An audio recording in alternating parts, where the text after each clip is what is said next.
Those thievish officials, percolators of Turkey, China, Persia, and Morocco, would hang their heads in utter shame at their own clumsy methods of robbery if they once beheld the magnificent mechanism and finesse wherewith American politicians enrich themselves by bleeding the treasuries, stealing public lands, and sweating the revenues. Indeed, our grand viziers, heaven bless them, not only plunder living generations, but they even make futurity contribute to their hungry rapacity. Their schemes of financial legerdemain are of unparalleled brilliance and grandeur.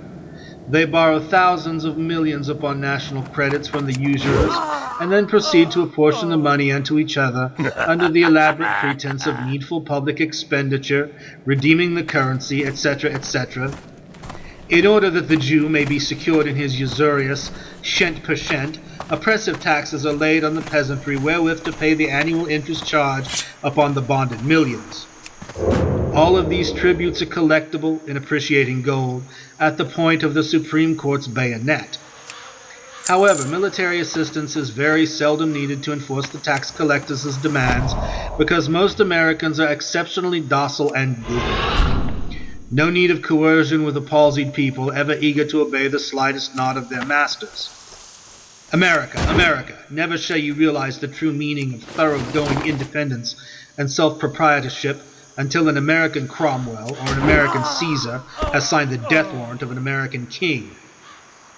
The executive that sells his people into bondage is a public enemy, whether he be an elective monarch or an hereditary king.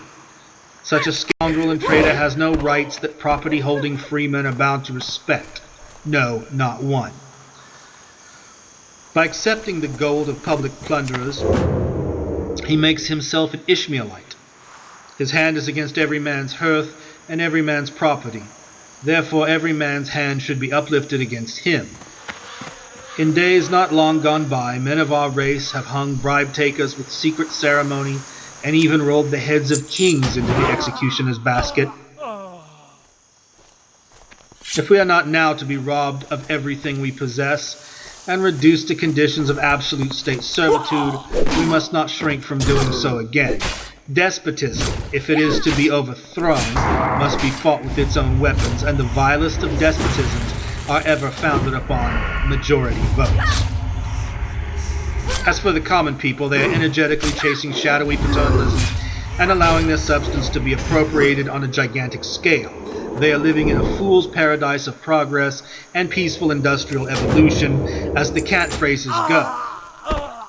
Some of these days they may possibly wake up, when too late, and discover, with alarm and astonishment, that all their mock iambics have been of no avail against the insidious growth of centralized oligarchic Hebraism, ballot box desolation, and industrial imperialism.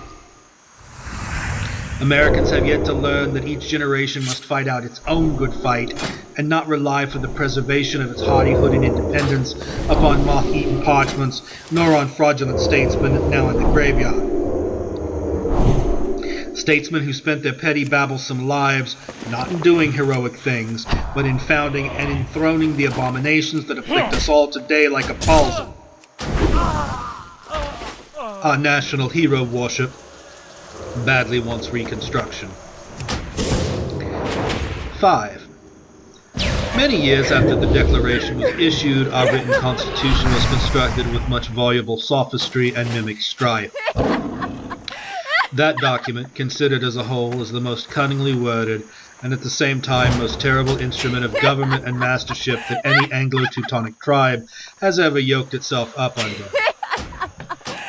Pretending to grant liberty and self-government, it practically annihilates both. Under the show of guaranteeing personal independence and civil rights, it has organized an elective tyranny wherein the mob monarch possesses more arbitrary authority than any dynastic despot since the days of Darius or Belshazzar. The highest crime is actually written in the highest law of the land. Thus did the great guile masters their toils and their tangles set, and as wide as was the water, so wide was woven the net.